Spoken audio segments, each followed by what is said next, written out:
Hello and welcome to Talkin Baseball. We are doing 2026 breakout players and our first special guest in a long time. Watch out! Let's talk ball.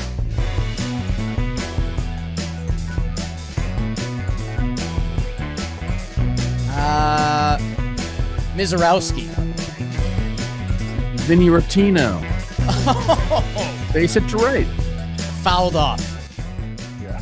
Didn't get out. Did not get out. Hello and welcome to Talkin Baseball. Wednesday, March 4th. 3 weeks away from games that count. Bang. That's real, people. I'm Jake Storielli. That is Trevor Plouffe. Rob Scirocco producing. Dalton Feely putting together our stats and info. And Trev, this is we're trying to do the unpredictable. We're trying to pick the breakout players for this MLB season. And, towing the line, Roman Anthony, that wouldn't be a legal pick. That's everyone's in on that. So we're going to dig a little bit. We're going to have some hits. We're going to have some misses. That's baseball. That's life. How you doing, Coach? I'm doing well. This is an episode that I think is a redeemer one for us because we did this last year. We only picked one per division, and it didn't really work out well for us, which is, it's kind of why we stay away from prospects and we stay away from some of the young guys. Sometimes you just don't know. But I think I feel a little bit more confident in some of the picks this year, and maybe we'll see a couple of repeat. Yeah, or one. So, Trev, a little secret to life here. Last year you and I, we did 6 picks. We did one from each division. This year we're each doing one. So we're spreading the chips on the table a little bit. That gives us that's like GMs trading for prospects. You see those trades? That's why they trade for 4 prospects instead of 1. If you have one of those guys hit, you're a genius. Last year, Jackson Holliday, the Minnesota Moose, Matt Wallner, Logan O'Hoppe went back on us. Dylan Cruz, hopefully a big year. Nick Gonzalez was hurt. Let's see. And then our guy, Hyesung Kim, who we talk about more than any baseball show, at least in the States. At least in the States. We can't stop talking. We were begging on any other team. Hyesung Kim would be a superstar. That's going to be my whole pitch. We were begging for him in Game 7 of the World Series. He finally came in. So crazy. We had it the whole time. And like I mentioned, there's a one-of-one treat in the middle of this episode coming up. Make sure you guys are tuned in for that. I think we got to get into it, Coach, because we were doing the math, and it's like, all right, if we each pick a guy and we spend a few minutes a guy, this turns into a jam-packed ep real quick. And because it's Wednesday, we start out in the AL East. Trev, this division had more options than I thought. A little spoiler, NL West was kind of tough to find the young bloods that might break out who aren't Rockies. 2026 AL East, who do you want to go with, Coach? I'm going to go with the guy he's been around for a while, but, I think he's far enough removed from Tommy John surgery. He's removed from what I'll call a little league park at a spring training park. Yeah. Gets to go to a real ballpark. I'm happy. A new organization for him. And to be honest with you, he just kind of passes the eye test. I'm going with Shane Boss of the Baltimore Orioles. And if you look at his numbers overall last year, is a 4.87. A lot of that damage was done at home at Yankee Stadium South. That's what they call it, right? I think so. 5.9 ERA over 82 innings there, a 3.86 on the road. But again, it's just if you just look at him throw, he's got elite velocity. All of his off-speed stuff ticks up, and just look at that. Yeah. If we can get my guy a full healthy season in a new ballpark, he just seems to me like a guy who we're going to look back at this offseason. The Orioles needed starting pitching. They went out and they got Chris Bassett. Great. But I think this is going to be the biggest plus on their pitching side that they acquired this offseason. And we're going to say, man, a lot of teams missed on this guy because, again, you can go into the peripherals, but if you just watch the guy throw, he has electric stuff. Well, Trev, I don't know if they missed out on him. I just know the Rays got our guy Slater DeBrun. I don't know if you remember our day when we got lost in that gentleman. Oh, does he have a yeah. rap album? Was that? I think that was that guy. Yeah, and man, watching Boz over a couple years. Like you mentioned, at home he got killed last year at a high A baseball stadium where the ball was flying. And then watching Boz throughout the past couple years, it just feels like some days he had it and some days he didn't. And I don't know if that's consistency with pitches. I don't know if that's consistency from him coming back from his like Tommy John. I don't know. Could it be coach? Could it just be like figuring out who your body is as is he 26 now? Like 26. That's the other thing, man. We're going to get excited about some pitchers who get the call this year at age 26. He's just been around the league for a while, and that's because he has different arm talent to him. He struggles third time through the order, which I think can be a location aspect, maybe a pitch sequencing aspect to his game. Like, let's shelter some pitches for that third time. A lot of pitchers that are able to pitch deeper in the games do that. We'll say, okay, I'm going to go with these 3 pitches first 2 times through the order. Then the third time, I got this first pitch for a strike, and they haven't seen it yet. So like that's all maturity type stuff as well. But again, I just think the arm talent is there, and new home, new environment.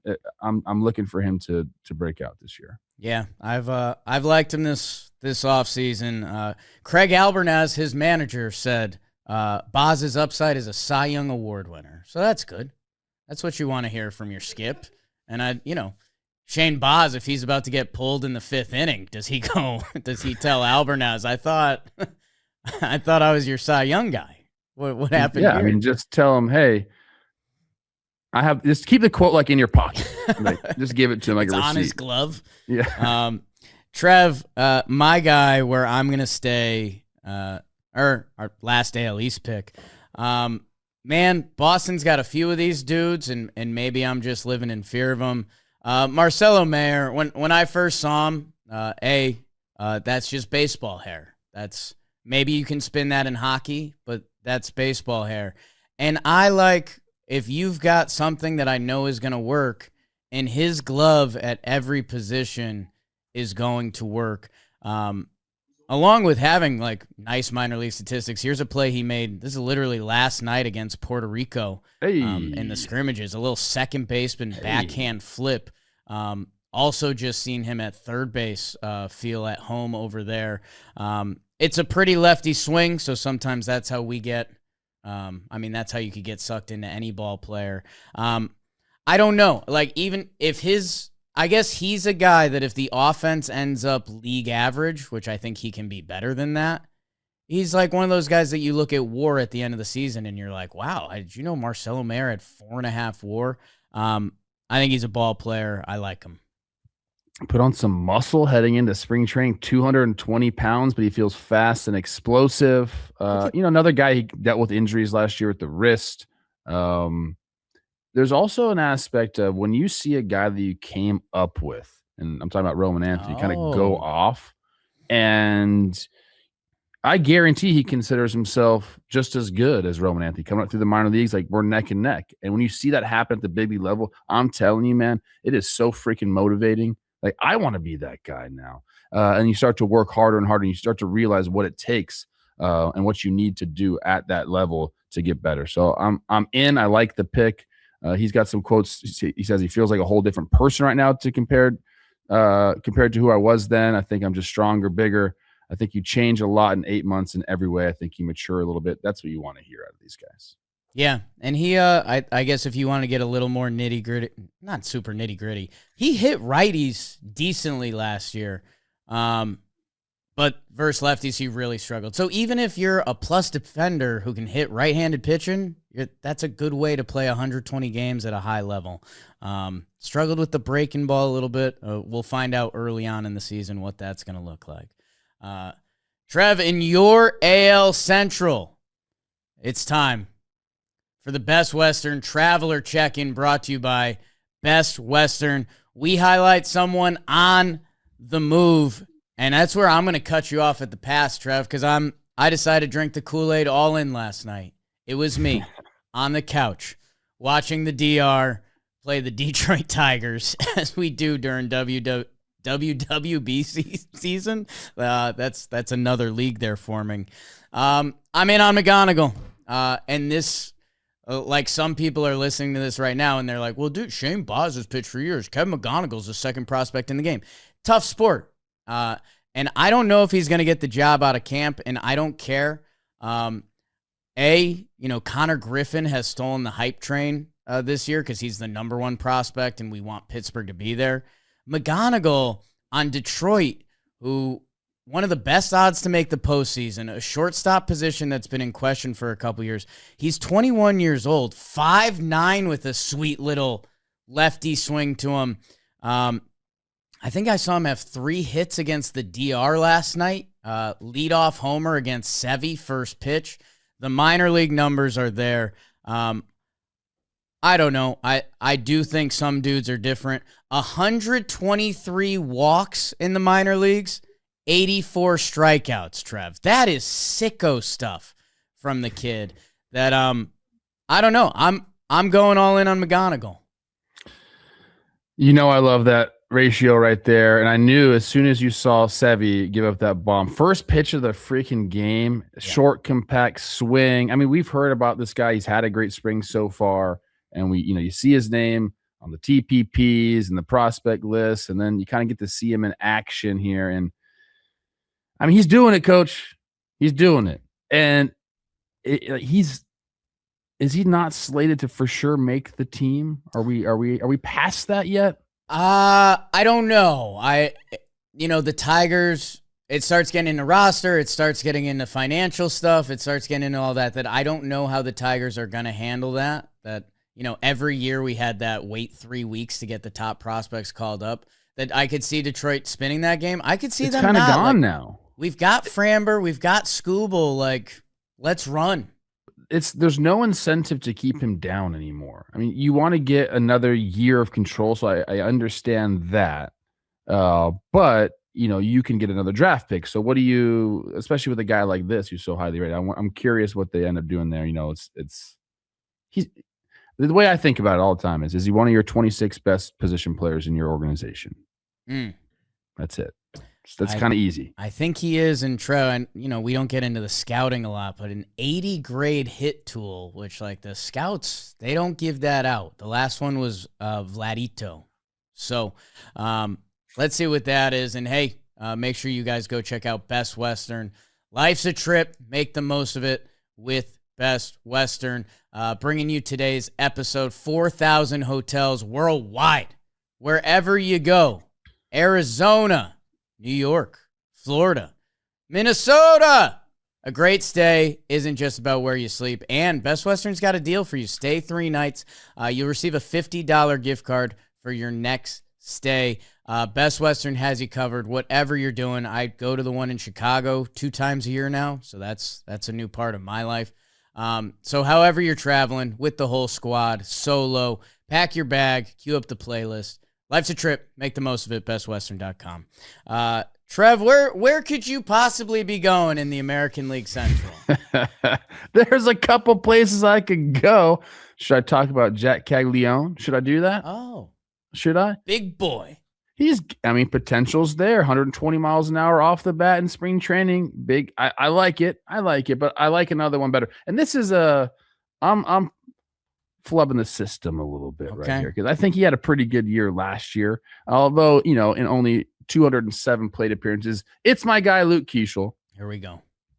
Tommy John surgery in 2024, working his way back from that. Comes up, starts with a great start to the season last year. Then Kyle Hendricks comes in and hits him on the freaking wrist, ends up breaking his wrist or his forearm, whatever it is.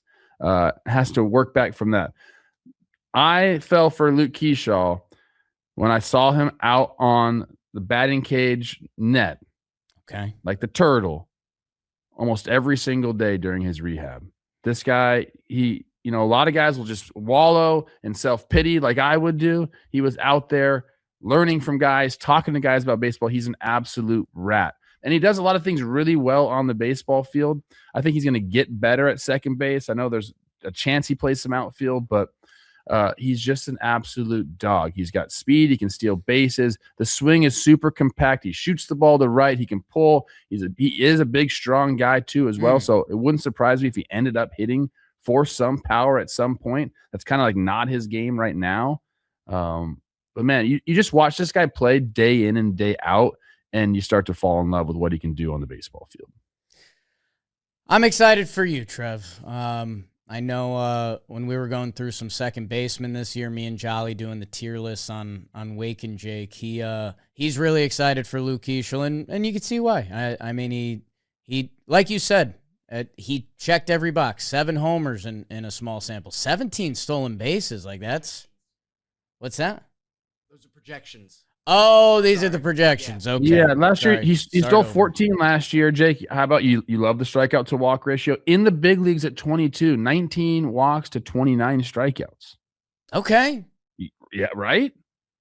Man, we've got a few of those. That's all we have scouting wise? Hair and walk to strikeout? I mean, as a young player, I think it tells a lot about your bat to ball ability, because most of these guys are gonna have the bat speed at that age. But it's like, do your mechanics allow you to make contact and make good swing decisions? I mean, I hope to God we're getting back to that. Rookie of the Year 9 last year. So again, this is a little like, did he already kind of break out? But just not enough plate appearances. I think he still qualifies. Only 49 games. Breakout could mean a lot of different things. And yeah, I think if Luke Keeschel puts together a full season, that's a breakout. And let's stay healthy and let's do it. No one is shocked you went with a twin. Let's wrap up the American League. And Trev, how about this? If you think Luke Keeschel could get you in trouble, this is mine where I'm, again, breakout can mean a lot of different things. I'm going with Jack Leiter. I think he's the guy. Obviously, Al Leiter's son. We got the baseball lineage. He was the second pick in the draft. So this isn't, again, depending how you label prospects and breakouts. And you could argue he broke out last year. He had a really strong second half. He had a 3.28 ERA. He put together essentially a full season. 29 starts last year. The velo is there. Mowing down lefties, Coach Trev. I know you like that. That if you can take down your platoon side, that opens up the door. And man, I love when guys, how do I phrase this? I like when guys feel baseball. Jack Leiter gets called up as the second pick in the draft. Hey, welcome to the show, Texas 2024. He gets rocked around the ballpark, man. Just one of those definition of this level is just completely different. My guy, Jomboy, my pitcher whisperer, sometimes he'll see a guy's fastball and he'll go, oh, no, that doesn't work here. When he first saw Jack Leiter get to the bigs, he's like, that's going to have to change. It did. 29 starts at 3.86. I just think he's going to launch himself into the echelon of, like, if you're talking best pitchers in baseball, I think Jack Leiter's going to be a part of that conversation. Whoa. Yeah, man. Okay.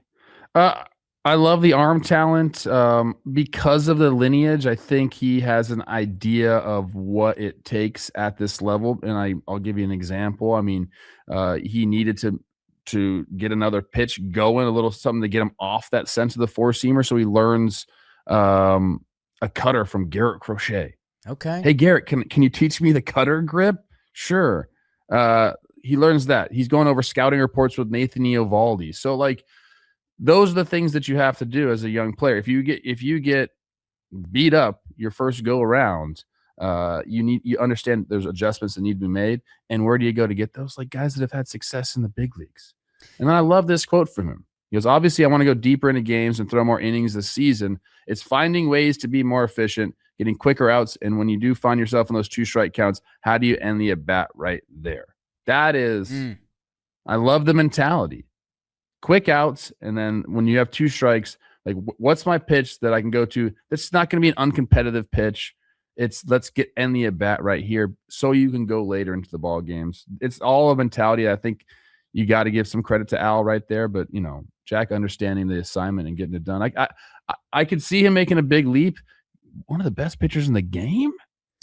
Hey man, why not? Like the arm talent's there. You're talking about he learned the cutter from Crochet, which baseball's so bizarre. Oh, the biggest left-hander in the world taught you his cutter. All right. Do we think he's like in my mind? Every time I think of Garrett Crochet, I'm like, this guy's a monster. He is, right? Like I'm not just like it's not like a fishtail where like he keeps getting bigger. Second biggest player I've seen. Judge is 1, and then it's Crochet 2. Like they're Chapman too. All this Chapman and Garrett Crochet together is just frightening. Yes.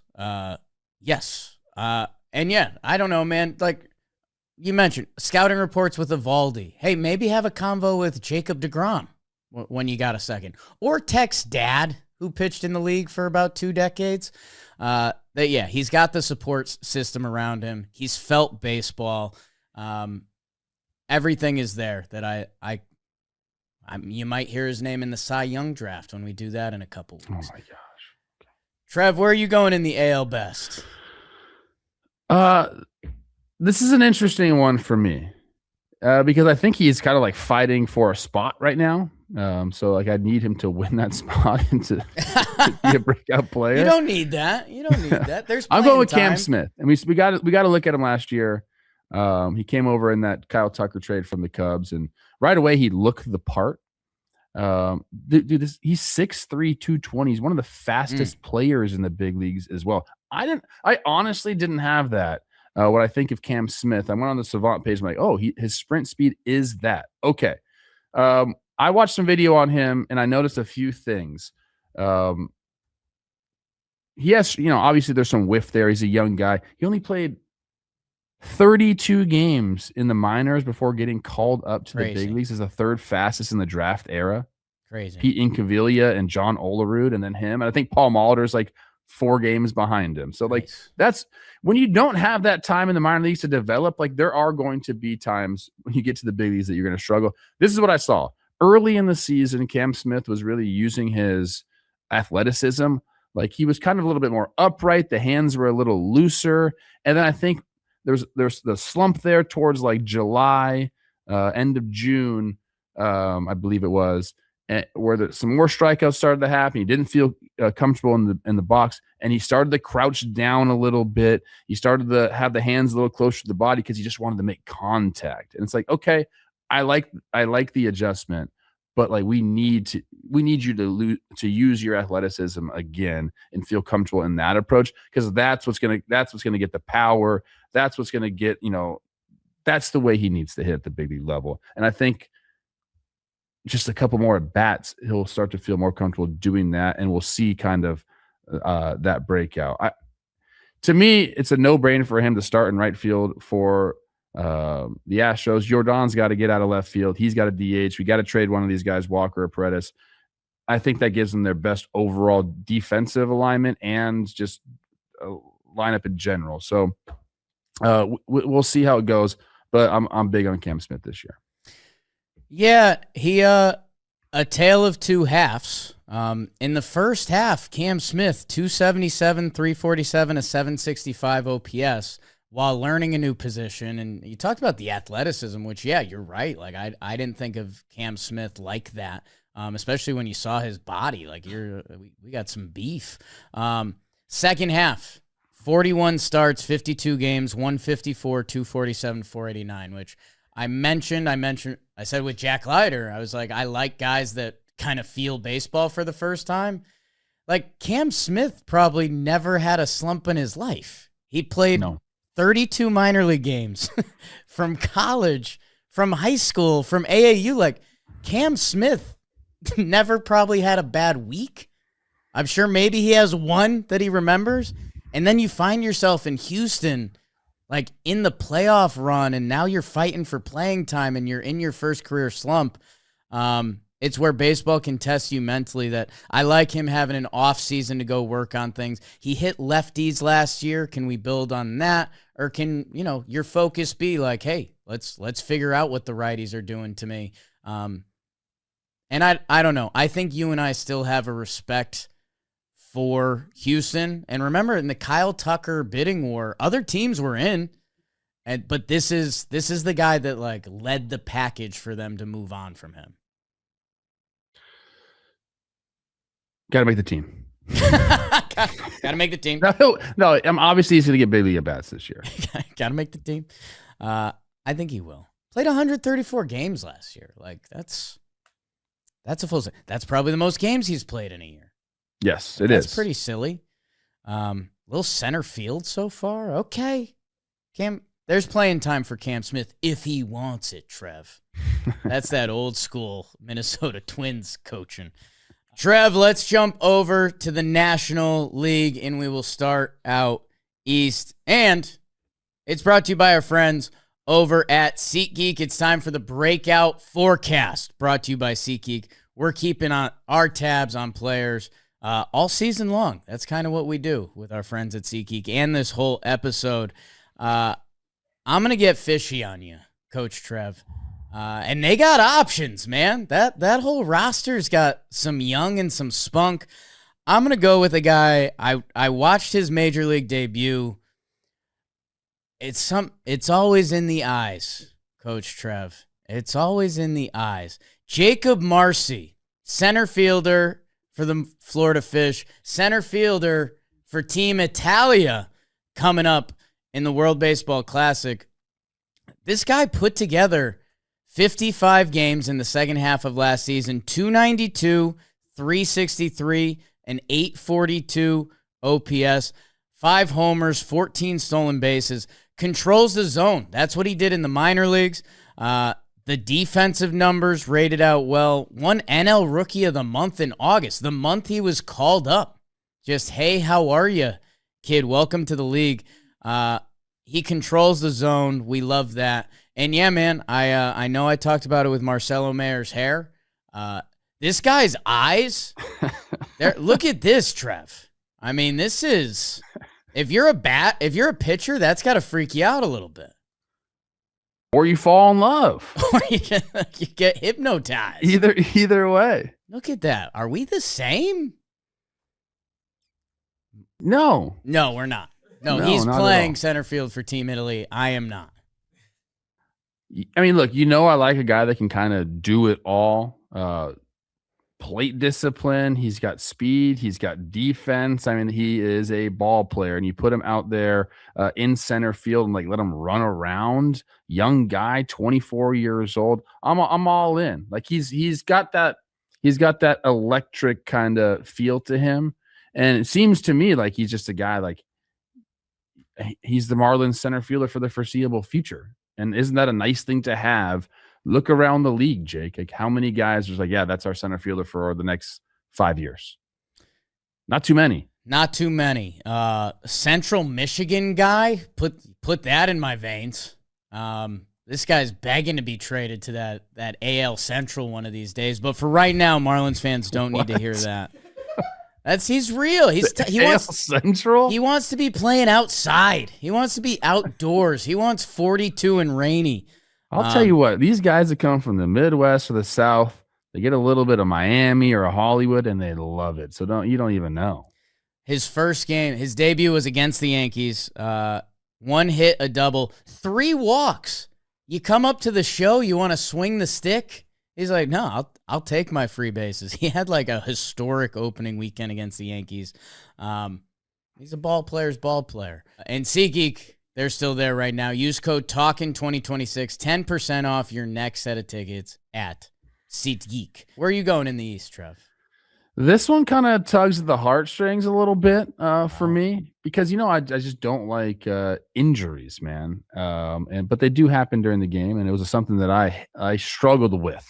And I can't imagine Cade Cavalli and kind of what he had to go through. So in March of 2023, he's diagnosed with a grade 3 UCL sprain. He goes under Tommy John, misses the entire 2023 season. 2024, just a ton of rehab setbacks. He had influenza and a dead arm phase, so he only made a few minor league appearances. Yeah, crazy. Yeah, and dysentery too. He had that. Was that real or a joke? It's a joke. Okay, that was just a little. Oregon. I don't mean to joke about about this. I'm trying to tell you why I like this guy. So only a few minor league appearances that year. So he was sidelined for 1,076 consecutive days before he came back to the major leagues in August of 2025. And he looks the part, man. Not only does he have a 55% ground ball rate, which is excellent, he's also got swing and miss stuff, 95th percentile in chase. People don't barrel him up, 95th percentile in barrel percentage. So like he's a guy I root for because he's coming back from injury, but also has the chance now, fully healthy with the arm talent that he has, to really establish himself, as the Nats' new frontline starter. I mean, he's obviously going to get that opportunity there. And man, I don't know. Like it's just, you root for guys like that because if you don't know about a Tommy John recovery schedule, it's brutal. And you're sitting there for freaking almost 3 years without being able to throw the ball, something you've wanted to do your entire life, and it just wears on you. He's finally past that. I'm just excited to see what he does in 2026. Yeah, it's the Nationals have opportunity this year. Our guy Josiah Gray coming back. I'm getting excited for that. And yeah, Cavalli, man, this guy, he was a big prospect, and he got thrown in the absolute grinder of baseball. I thought he was thrown for my team Italia. He opted out. He's working on being in his best position for the Nats this year. So that's kind of an adult position from a guy that's been through a lot. I think when you deal with injuries like that, you're like, yeah, I can't take any chances. Yeah, sorry, Italy. I know we're not. We're trying to make. Vinny, stop calling me. Vinny P, right? Stop calling me. The National League Central, Coach Trev, which. I think before we get into it, this is where we should drop our surprise of the episode. We snuck something on Coach Trev this morning with our coach, who we shouldn't have called coach, but we did. We kind of blew that part. But today's special guest, first guest in a while, it's Pat Murphy. Trev, I got a little surprise for you this morning. Holy shit. Murph. What's happening? What's up, dude? 7 a.m. You better have some good stuff for me. Oh my God. Trev, our power rankings really made the rounds, as you well know. That we got some Brewers people reached out and said, why don't we get Coach on the show? And I don't know if you guys need to figure it out because you had them at 11th, Trev. I don't know, man. That's exactly where you guys want to be. Just like a little bit of respect, but you want that bulletin board material. You get it. That's what that was the other thing that I was excited about. I was like, wait, if I have them at 2, is Coach going to be mad at me that I'm hyping the Brewers this year? Because that's not normally where you guys live. Yeah, but I would have had no idea, so I would have never known. So we would have seen each other and give each other a hug, and everything would have been fine. I wouldn't have had any idea you did that. I was the one I keep going to last year, and we live in a different era of coaching, as you know a lot better than me, but your Sal Frelick quotes last year crack me up. The 5'9", $170, keep your resume ready. Like, how does that relationship go throughout the year? I mean, Sal knows I love him. That's the most important thing, and the rest of it's necessary. You know what I mean? It's just necessary. That's every year. Who's the Brewers arm this year that's like the hot gossip of camp? I feel like I'm deep in Yankee world. LeGrand Hayes throwing 103. Who are the Brewers guys lighting it up? Right. We didn't have anybody throwing 103, but this kid we got from the Mets, Sproat, he's certainly legit. There's a kid Harrison that we picked up that's throwing the ball good. His fastball's kind of plays better than the number. Trying to think who else is throwing really good. DL Hall pitched against us yesterday for Great Britain and threw the ball great. Oh, wow. He shut us out for 3 innings for pitching for Great Britain, even though he's not on that team. But we just made that arrangement. That's fun. Trev, I know, again, this was a little morning surprise for you. So I know you don't like being put on the spot, but you got anything for Coach Murphy? Are you into the WBC at all? Do you have a team you're particularly rooting for?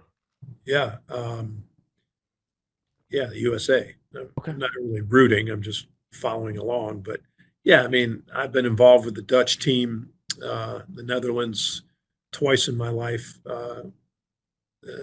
in 87 and 2000 Sydney. So I always pull for them to do well. And we have so many players. So I love tracking our players in this deal. I love it. Hopefully we cross paths during the season. I would love to see you, man. That'd be great, man. That would be great. Yeah, our own. I got one more baseball, and then we'll hit you with one silly one and let you kick off spring out there. The NL Central has a little more buzz this year. Like the Pirates put together an offseason. The Reds, you look around the field, you just see talent everywhere. Obviously, what the Cubs have put in. Does that change your guys' approach to the season at all, or is it like, hey, we're going to play Brewers ball and we got to win one game at a time? I mean, you have to be like that because the league's been getting better every year. Last year, the Cubs were as good a team as anybody in baseball. The Reds made the playoffs also. No other division had 3 teams in the playoffs. The Pirates were building, but now they've really put forth a club that needs to be reckoned with their pitching staff and then what they did in the offseason. And don't sleep on St. Louis. Now, they traded some veterans, but they have some really good young players. So between the Reds, the Pirates, the Cubs, it's going to be a dogfight. And we're living on reputation. We've got to figure some things out here in order to maintain what we're doing. Yeah, I mean, you mentioned all those teams, great teams, sure, but you guys won 97 games last year and won the NL Central. So, I mean, there is something about that Brewers magic that you guys got going on there. It's always a pleasure to watch your team, especially when you're at the helm. You guys, you seem to be able to get the most out of everybody. Yeah, I don't know if that's true, but thanks for saying It is. It sounds good. And, when you're getting old, it's kind of a fun thing. People say nice things. You're like, damn, that's pretty cool. But the truth is, factually, we got good dudes, man. They're the right people. And they like to be challenged. They like to be told they're the 11th team out of 12. And so it's motivating. Anyway, it's the right bunch of guys, and that's what makes it fun. Well, again, this is a flashback it's a bigger memory in our head than it definitely is for you. But we went to the Brewers. We became a fan of you. I want to say it was 2021 or 2022. We did the sausage race with our guy Jimmy. Before the game, you were busting Rowdy Telez's balls. He had like a game-winning double off the wall, and you were like, you blocked that ball. You missed it. And it was just such good baseball talk, man, that it's what we love drinking in. So we're Brewer supporters, and we're Murphy stans. Well, I appreciate it, man. You got to keep it light. Trevor can tell you, man, this thing it can get hairy. It can get in your head. There's a lot more pressure on these guys than ever before. So I think keeping it light makes them realize, hey, we're all in it together. And hopefully they can take that and know that they're safe and that they're wanted and play really good. Beauty. Well, thank you so much, Skip. Enjoy spring training, and we'll games that count in about 3 weeks. Jesus. That'd be nice. That'd be fun. Thanks you so Murph. much. Today's episode is sponsored by Amazon. When life throws you a curveball, Amazon's everyday low prices on essentials help you save the day. Amazon has everything you need whenever you need it. From planned purchases to unexpected moments, they've got everything in one place, saving you time, money, so you can focus on what matters the most. And for us, what matters the most is having as much time as we can to watch baseball. From tech to clothing to daily needs, anything you need to prepare for the start of baseball season, Amazon has everything, all in one convenient place, and can deliver to you anytime, anywhere. Whether it's routine shopping or handling life's curveballs, shop Amazon. Save on essentials, save the everyday. All right, so yeah, a little bit of funny business. Our coach, Trev, had to get it fired up a little early this morning. So it was kind of a double surprise. 6 a.m. on the West Coast, and you hop into the Zoom, and Pat Murphy's waiting for you. a little intimidating as like nice as Very. he's been to us, and like, he's got that funny bone in him, but he's, he can like kind of stare at you and scare you a little bit, man. Like, I respect him a lot. I want him to like me. I don't really feel that way around a lot of people. I don't really care usually. It's kind of like he knows if you're putting in the work or not. And yeah, and you know what, dude? That's why I told him, I said, you get the most out of your players. Oh, I don't know about that. Yeah. But it's that, because guys are a little scared of him. yeah, You love him, but you're also scared of him. It's perfect. you don't want the eye of Sauron staring at you. And he's kind of got that. Did I do that right? I mean, Sauron's a little tough to put on Pat Murphy. That's like the all of the evil in the world is Sauron. Yeah. Okay. I didn't mean it that way. You don't want, damn it. I tried to get some Lord of the Rings in. Don't tell him that. Trev, I'll piggyback off of it because I actually, hey, if you want to hear from someone's mouth that's a little more important than me, he hyped up Brandon Sproat, who they got in that Freddie Peralta trade. So like, don't be surprised how that guy's throwing the ball this year. And coming in, I actually, Annie mentioned DL Hall, who that was the piece they got for Corbin Burns, people who like, he had some injuries last year. Dude, if you look at the Brewers pitching depth, again, I already planted my flag, but watch out. And a guy that we, again, this guy maybe hates Jacob Mizorowski. He doesn't. Logan Henderson got called up last year. 5 starts. ERA of 1.78 in those 5 starts. 33 strikeouts to 8 walks. He was kind of a 2.5 pitcher guy. That obviously when you think of starting pitchers, it's very hard in this league if you don't have that 3rd or 4th pitch.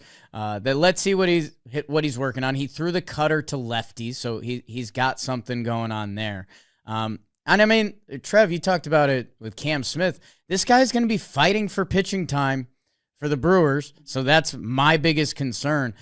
Also, though, we've got a nice little right-on-right changeup, which we talked about. The changeup is a pitch that comes with experience or time, that if you are a young pitcher, especially a righty that has that can be a complete neutralizer and something that a lot of guys don't see. So I don't know. I could have picked a handful of young. Oh, look at that. Look at that. That looked like, play that one again, Bobo. That looked like a Maddox 2-seamer. Oh, Stuck the landing a little bit. I could have pitched a handful of guys for the Brewers, but I went Logan Henderson because he also did it last year. you could have picked Jacob Mizorowski to break out. He was an all-star. People would have hated that. Well, he was good for like 3 starts. I was saying we got to talk about this guy with Paul Skeens. It kind of fell apart on him a little bit there, but he has the talent to really establish himself. I think so this year. I don't think that would have been a crazy pick. Pitching coach Chris Hook for the Brewers didn't have that.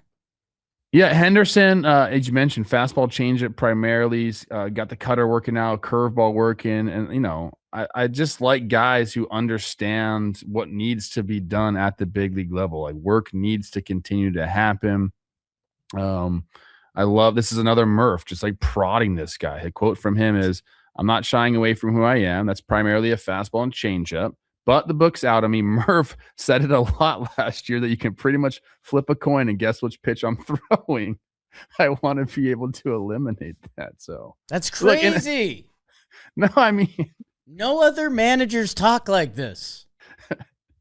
I love it, dude. In a day and age where it's easier to learn a new pitch, like faster than ever, like, okay, I'm in. You don't need 4 pitches. You just need 1 extra one, man. You need to throw it 10% of the time. That's it.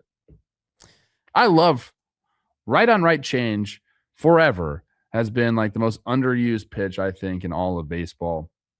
Guys that have a good one, obviously it neutralizes the lefties as well. But think about like James Shields when he was going on. Really good. Jeremy Hellickson had some years where he was filthy with that changeup.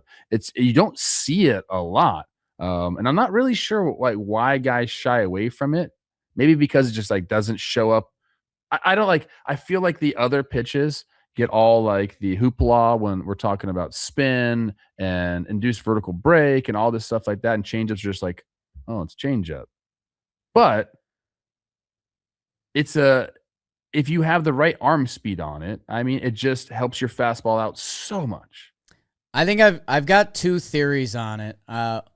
One, I think there used to be a lot of guys that threw a changeup to throw a changeup. That if you like changeups now have to have movement. Like if you don't have they should have movement. I mean, a good circle change will almost flutter like a splitter. Exactly. And I think so with that development, and dude, this is one of those cases where snaps to baseball moving forward and having more analytics and numbers. I think it just became simple as like, wait, if you throw a good pitch that moves, there was just like, I remember learning the game growing up. They were like, oh, right on right, you don't throw a changeup. That's just a bad fastball. And like, that is so dumb. That is such dumb, just like male energy that I think we've outgrown that. So I'm happy for Logan Henderson that he's in this timeline. Can I make it about me for a second? Always. I had a great changeup. Great. Really? Yeah, circle change. I'd pronate it. I probably telegraphed it, but high school hitters, they didn't know it. They didn't care about that. Man. That's such a good feeling too if you know like a guy's gearing up. He's like, I gotta decide early because this guy's got a good fastball and you just pulled a string on them. That's so dirty. Yeah, and like this doesn't happen at the big league level, but like, 2-1 changeup in high school, might as well just kill the guy. Like, yes. Oh my gosh. 1-0 changeup. Sorry, you're swinging out of your shoes. All right, that was fun. Who's your NL Central guy? I'm going with the chalk here. I think really? A lot of people. Well, here's the thing: the NL Central's got a ton of people. You could talk. We're not talking Chase Burns, which I think has a potential to he needs to be has the potential to really be a guy. I mean, Connor Griffin is the talk of the town. So like there, you can go up and down the NL Central and find guys. I think it's probably like the biggest division as far as guys who we think can break out. By the way, you heard Skip talk about the Cardinals. Everyone's, that's the feather in my cap a little bit there.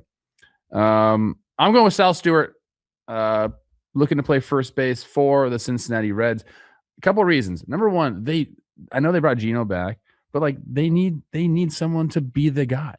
And like it might be this guy. Like he's shown the hit tool. He's done it before. 32nd overall pick in 2022. I do have a few qualms with him. Okay. Like, look, he's done it. Like he had he's done well in pro ball.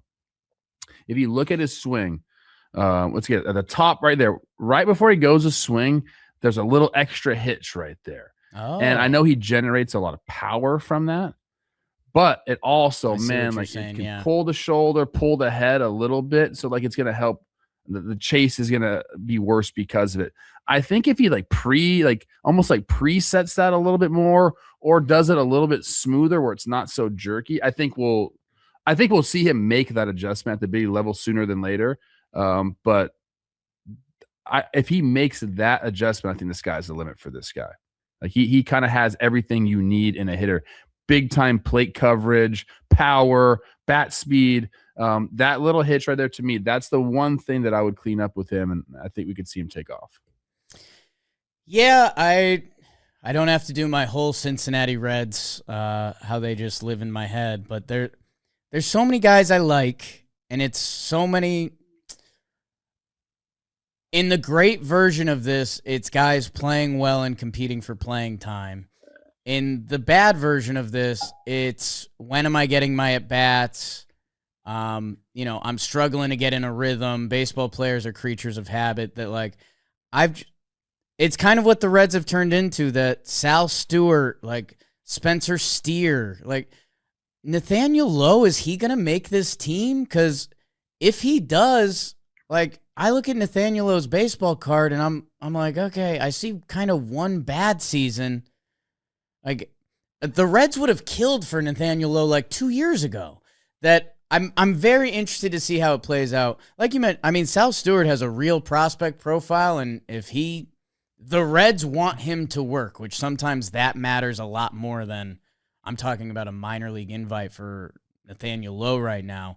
That honestly, that's my only concern. And I think if you have him and you care about the Reds, you're thinking about this season and upcoming seasons, you gotta let him out there and find out what you have. Yeah, and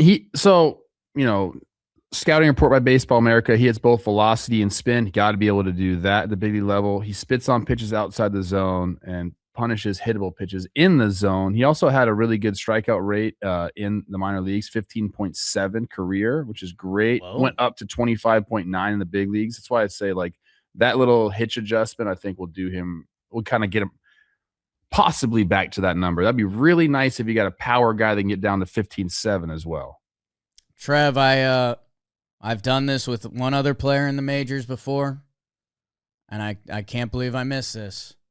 Sal Stewart makes so much sense to me now. Miami, baby, 305. You love Miami. I love it because Sal Stewart in the Cincinnati Reds. That felt a little grungy. Okay. Like Sal Stewart, Miami, and his personality and the way he swings the bat. Yes, that's that's part of our front office, Trev. Miami, Cuba, there's a connection there. I'm in, dude. Okay. Sal Maxwell Stewart. Hey, Dodgers, we're going to take some Japanese players as well. Yeah, we're international. I like it. There's a handful of Reds you could have picked. There's a handful That's what I'm saying, the Brewers, Central Division. The Pirates, we could have done Connor Griffin. We could have done half their pitching staff. Like the Central, both Centrals burgeoning with young talent. Let's see what it looks like. Today's episode is sponsored by Rocket Money. Organizing your own finances can feel overwhelming, and the amount of time it takes can feel like a burden. Rocket Money is a personal finance app that helps you find and cancel your unwanted subscriptions, monitors your spending, and helps lower your bills so you can grow your savings. With Rocket Money, you can set budgets and goals, get personalized insights and regular reports, receive real-time alerts for large transactions, upcoming bills, refunds, and low balances. Rocket Money will have you be able to track your subscriptions and give you the ability to cancel unwanted subscriptions with just a few taps. The app consolidates checking, savings, loans, investments into a single convenient dashboard. Users are able to get a clear view of their finances and set goals. Let Rocket Money help you reach your financial goals faster. Join at rocketmoney.com/talkin. That's rocketmoney.com/talkin. Where we're going to land the plane might have been the toughest division to go with. The NL West, when you look around, the Dodgers, we got, it's really hard to find some playing time in that lineup. Rocks actually have a lot of guys. I know you're a big Jordan Beck guy. I think the team that stood out to me where there's going to be opportunity, like the Padres, it's tough to crack the Padres as well. The Arizona Diamondbacks have a little bit of playing time out there, and it kind of became a debate between two guys. Jordan Lawler, former first-round pick, I think like 6th overall, a lot of talent. It looks like he's getting kicked to the outfield. Sometimes that can be relaxing for a guy. Sometimes that can be stressful for a guy. Let's see what it looks like for Jordan Lawler. I'm going to go back to what works with us, Trev, and we kind of laughed when we saw this on the TPP because this was a little bit of a Dalton special. Ryan Waldschmidt, depending where you look, top 50 prospect, top 30 prospect. On the minor league level, the on-base percentage is silly. Looney Tunes, like for what we've been talking about, for some of these guys, obviously I just clicked away from the numbers, so that's fantastic, Jake. That's just good podcasting. Let's see. Okay, career minor league numbers so far, Coach Trev. 148 games, 288. That's solid. That's good. 426 on base. You don't see a lot of guys. You don't see a lot of fours, and that's not 401. 426 and 886 OPS, 111 walks to 115 strikeouts in the minor leagues. We've got some speed, 33 steals. We got some pop. Last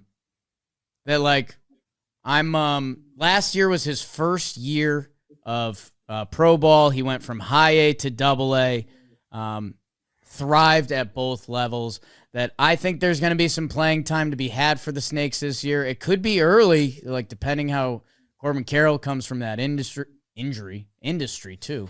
But yeah, for me, it became a Lawler versus Waldschmidt, and I'll go with the devil I don't know a little bit. Oh, okay. Yeah. You would do that. Yeah. You would do that. Yeah, look, for a guy like this, there are times where you get your opportunity in ways you don't want. You don't want those guys to be out to start the season, but you have to go ahead and run with it. That's what Lovello said, the same thing. He's coming. He's emerging. He's got a lot going for him. He's a very talented player. And he's going to determine his own timeline. All-around ball player. I like it for your Snakes, Jake. Yeah, I'm trying to get back. And hey, Lawler's having a nice spring so far. He's 23. Maybe the future arrives this year. Dalton just threw up. No.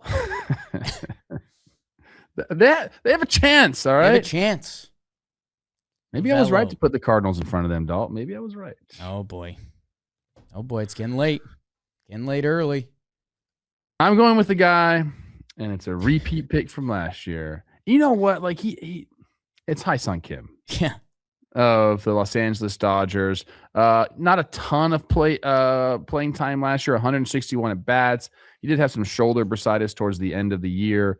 Started out with a bang, like really came on strong, struggled towards the end of the year, chased a lot of pitches down. But like a guy that, I don't know, he just seems like a spark plug to me. I don't know where the playing time is going to come from. It's an absolutely stacked roster. But whenever I see this guy in the lineup, I get excited. He can steal bases. He can play defense. He's working on continuing to kind of like get that contact skill better. I want to see this guy playing more and more. And I think with like, and maybe I'm wrong about this, but the Dodgers roster is getting a little bit older. Oh, we need to get just off days for everybody. And then here's Hyun Kim getting to play more and more. I want to see what happens when this guy gets, let's give him 400 ABs this year. Okay. And just see what happens. I mean, when this guy signed with the Dodgers, you and I both were like, okay, what's going to happen here? Didn't necessarily get that way last year. Again, just didn't really have a place to play. But I do believe we'll see Mookie off his feet a little bit more this year. And with that, we should get some more Hyun Kim. Yeah, the path isn't that crazy to see. If you are a B-WAR person, 1.7 B-WAR with 170 plate appearances. So you're right. If you get to 400, I mean, even if he gets to 300, you're talking about a 3-WAR. Played well at second base. They moved him around a little bit. Some of the numbers didn't like him at other positions. Let's see what that looks like. 13 stolen bases, 3 home, like a little bit of everything. There's a chance we see him as like the starting second baseman of the Dodgers this year. That's it. It could. And if that happens, I'm telling you right now, everyone's gonna fall in love with this guy. Alex Freeland on the Dodgers roster. What's that gonna look like? Miggy Rojas. If you need anything, just tap him on the show. It'd be so funny if Miggy Rowe just like doesn't play this year. Literally, it's just Shohei's like caddy. No, he's like played. It's like we brought him back. He's gonna play. He plays every year because he's Miguel Rojas. And yeah, Trev, like I teed this division up. Dodgers Padres. It's tough to find your playing time out there. Giants even. We could have done Bryce Eldridge, I guess, but he's we've talked about him a little bit, and 21, 6'7" DH. I'm interested to see what that looks like. And then the whole Rockies roster, which we're rooting for. Go nuts, boys. Oh no. Hey, Trevor May put something out about like how to pitch. Yes. Yeah. He's on our basically just be a velo guy, throw a splitter. And I think a gyro slider, I think he said. Sweeper, fastballs, and splitters. He's in the club. Hey, welcome. You're our head of pitching. I think me, Eno Saris and Trevor May run the pitching. Foolish Bailey does some nerd stuff for us. And Gabe Jom is our Pat Murphy. Oh, he's running the show? I don't want to be in uniform. No. I think Jom is like the I think when we need it to be shot straight, it's like, hey kid, your fastball's not working. Figure it out. Okay. Figure it out, or you're gonna be doing something else. And you can do that with the hitters too, defensively. I think we've got something. I want to be like John Middleton in the stands, like buying beer for a section. That's my role. That's your ownership role? Yeah, I just want people to like love me. Yeah. That's all I care. It's kind of what everyone wants, for being honest. Okay. Those were breakout players. Was there only, how many pitchers were there? I guess we had a couple pitchers. Henderson, Boz, Cavalli. Okay. Yeah. For a second I was worried. We get excited about the hitters big time this time of year. Thank you to everyone. Let us know who your breakout player is. Obviously, there's gonna be so many dudes that do it this year. Can't wait to see who it is, and hopefully, it's every young guy on your team, and that changes the course of your team's season. Jake sucks. Calling Luke Pat Keeschel, Murphy safest coach. pick of the draft. Who's that? Luke Keeschel. Hopefully we do better than last year. Tough. Big leagues are tough. Big leagues are tough. No other league. Gosh. Camilo Doval. Oh, yeah. That's your guy.